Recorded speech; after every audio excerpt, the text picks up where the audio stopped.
Tem uma campanha aí, tanto da parte do Nicolas Ferreira, tanto da parte do... É o João Campos, que eu me esqueci quem era o outro, Maria? O Pedro Campos, que é o irmão do João Campos, que é deputado federal ali do PSB. Eles estão fazendo uma campanha para os eleitores jovens, acho que já até terminou esse prazo, para fazerem o seu título de eleitor, para fazerem a biometria, para participarem das eleições deste ano. Numa eleição voto a voto, todo voto é necessário e foi interessante essa dobradinha entre direita e esquerda, pedindo aí para que os jovens compareçam nas eleições. A gente tem o vídeo, né, Maria? Então vamos ver. Nicolas Ferreira resolveu incentivar que jovens entre 15 e 17 anos tirem o título de eleitor. E sabe de uma coisa? Sobre isso, ele está certo. Porque jovem tem que participar da política mesmo. E quem tiver 16 anos no dia 4 de outubro tem que tirar o título de eleitor e votar. Mas você fica pensando, eu discordo de quase tudo que Nicolas fala. Eu também discordo. Nicolas é contra o fim da escala 6x1, eu sou a favor. Nicolas é contra criminalizar o preconceito contra as mulheres, eu sou a favor. Mas sabe o que a gente tem que fazer? Incentivar para que jovens que pensam como a gente tirem o título de eleitor também. Compartilhando esse vídeo, marcando aqui um político que você acredita e defende, para que ele também faça uma campanha e um vídeo sobre tirar o título de eleitor, porque o título tem que ser tirado até o dia 6 de maio, para que o jovem possa votar nessas eleições. E o que nós defendemos é que todos os jovens tirem o seu título e falem nas urnas o que desejam para o Brasil. Aí, ele disse que o prazo é 6 de maio para que os jovens possam pedir o título eleitoral e participar das eleições deste ano. Então, aí foi um movimento bacana da política.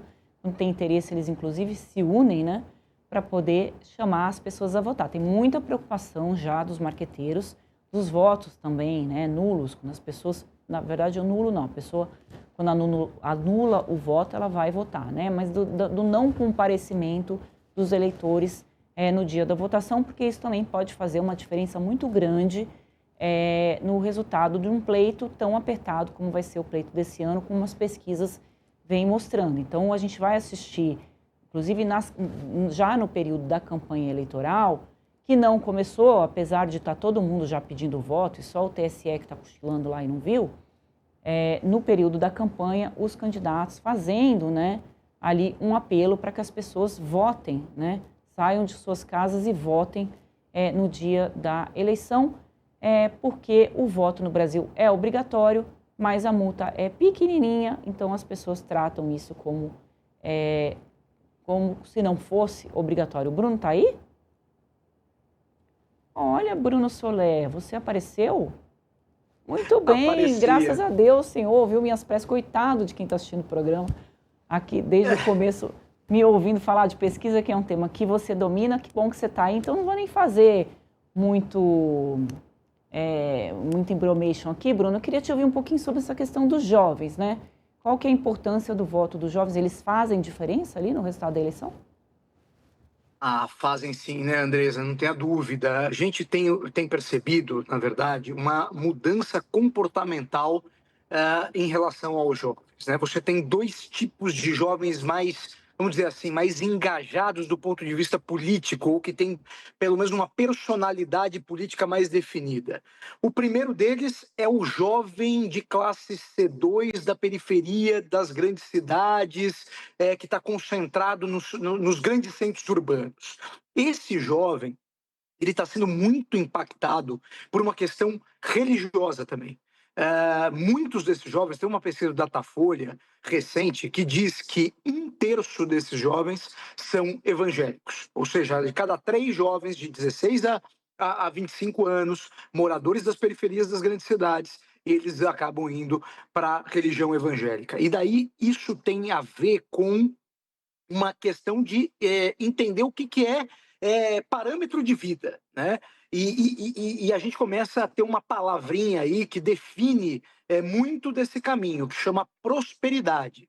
Esse jovem busca dentro da igreja, aprende com o pastor, aprende no dia a dia, na prática, de que você tem que ser próspero, que a vida, você tem que buscar prosperidade. Então isso faz com que se mude muito a mentalidade desse jovem. É um jovem que não está mais buscando aquela coisa do catolicismo clássico, de, olha, ser rico talvez não seja uma coisa tão boa. Não, esse cara quer viver as benesses na terra. Né? Então você vê, e isso faz com que mude muito o perfil eleitoral desse jovem. Por um outro lado, o jovem mais rico, o de classe A, B1, até B2, a gente tem tido o maior índice de ateísmo no país.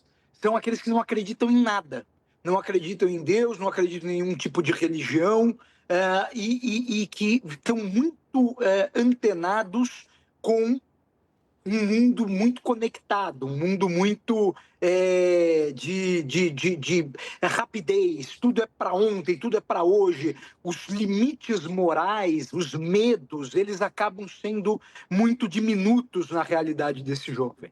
Então isso faz com que mude completamente o panorama de como esse jovem enxerga a política. Né? Quando o Lula promete uma vida, olha, vou te tirar da pobreza, mas vai ser com um incentivozinho, vai ser com não sei mais o quê, e não agrada mais esse jovem. Esse jovem, ele não quer só sair da pobreza, não é que ele não quer só remediar a vida dele, ele quer viver o luxo, ele quer crescer na vida, ele quer ter acesso àquilo que as músicas do funk ostentação trazem, se a gente pegar esses influenciadores de juventude, que tem gente que a gente nem conhece direito, mas que tem uma influência que é um negócio impressionante. Eu estava vendo outro dia um rapaz que deu um colar para o Neymar, um tal de buzeira. Chegou até a ser preso esse rapaz.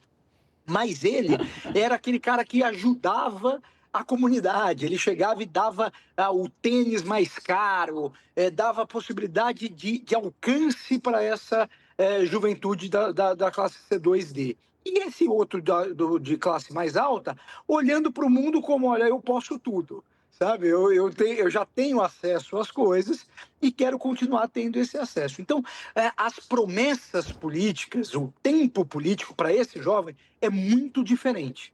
Muito diferente. Então, é aí onde reside hoje, todas as pesquisas têm mostrado, a maior rejeição ao lulismo. É onde o Lula tem maior dificuldade, no jovem de 16 a 25 anos.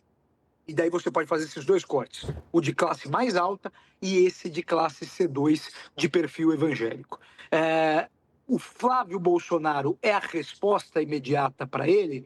Talvez não, mas é uma chance de tirar o Lula.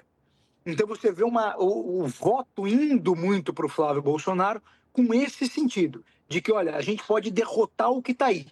Né? E derrotar o que está aí já é uma vitória para parte desse eleitorado. Interessante, né, Bruno? Porque tradicionalmente o jovem é mais de esquerda, né? Então teve uma mudança aí